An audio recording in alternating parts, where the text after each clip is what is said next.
Let's go back to that story. The class of 2021 will begin their final exams on Wednesday. This will be the second time grade 12s write during a pandemic.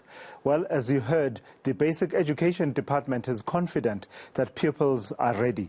Let's discuss the state of readiness with Basil Manuel from the Teachers Union, Naptosa, who joins me now for that conversation. Mr. Manuel, thank you as always for your time. So the Department of Basic Education is confident that one, the curriculum has fully been traversed and covered, but also everything humanly possible to support pupils in 2021 has been done and the pupils are ready. Do you share that sentiment as a union?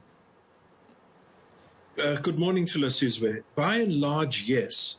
There are a few things that we are worried about, but I want to say the fact that we've had a full school year, the fact that so much has been put into trying to catch up with the grade 11 work suggests to me that pupils, of course, because you can't work without them, and our parents have done a lot to ensure that this year is less impactful than the other disruptions we've had.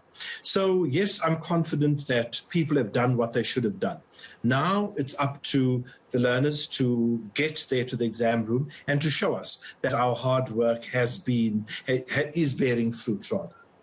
To the extent that there were these disruptions, intermittent learning last year, and it possibly had an impact on the amount of work that could have been covered. What's your understanding of the extent to which that work has fully been covered, laying a foundation for pupils to do well in Matric, as we know that those two last years usually are key and almost interlinked?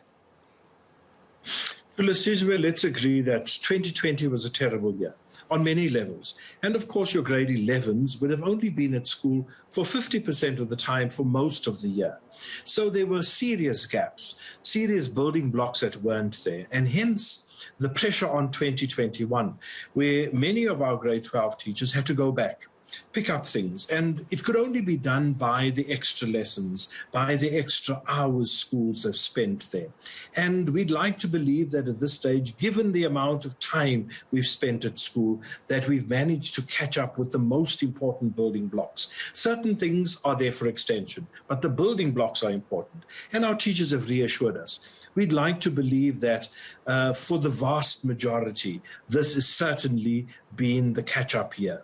2021, there has been no disruption. So if you put those two factors together, the catch-up and this year, then I believe we're on the right track, and we hope that it shows in the results. The other aspect that has come up is the aspect around the integrity of the exam. It always puts a dampener on things when you've got, these young people who've given it their best effort and the parents are truly proud, but at the same time there's this cloud of, cheating and instances where the exam paper is leaked. What more can be done? From your perspective as a union, what will ensure that this particular cycle of exams is not compromised in this way? This is where we've walked this path with the Department of Education. We've heard of all the new measures that have been put in place. And we also know that it doesn't matter how much we do there. It is about the integrity of the people. Many, many types of people have access to the examination, from the people who transport it, who pack it, who batch it, who eventually get it to the schools, etc., including the teachers who eventually hand it out. So there are many, many people involved. And if our people don't have integrity, then it doesn't matter what we do. And I'd like to believe that we have shown in the past that our people have been generally good people, and that once or twice some miscreant creeps into the system. And I'd like to believe that given the impact last year had, that many people will think twice about trying to copy. It really sullied what should have been a joyous moment for everybody. And remember the pressure it put many pupils under because of the uncertainties that came with it. So my appeal is, we know it's a high-stakes exam. We know people are putting a lot into it. Please, please just remember that if you steal a paper, if you leak something, it's not you, it is millions. We've got 735,000 children writing. They could all be impacted, including their parents and teachers. So Thulasizwe, I don't know what more can be done, but I do know that we are reliant on the integrity of our people. So given everything you've just said to me in the last few minutes, Mr. Manuel, your expectations then, I know that we hedge a lot on the actual exam, but the exam is the tail end of a schooling career that spans at least 12 years and possibly 15 years if you include early childhood development phases. So your expectations at the end of the school career for the class of 2021? The class of 2021 have one great advantage. They didn't have disruptions in their formative years. So they are able to read, they're able to write. That is their greatest advantage. And reading for meaning and being able to interpret is what is going to carry them through.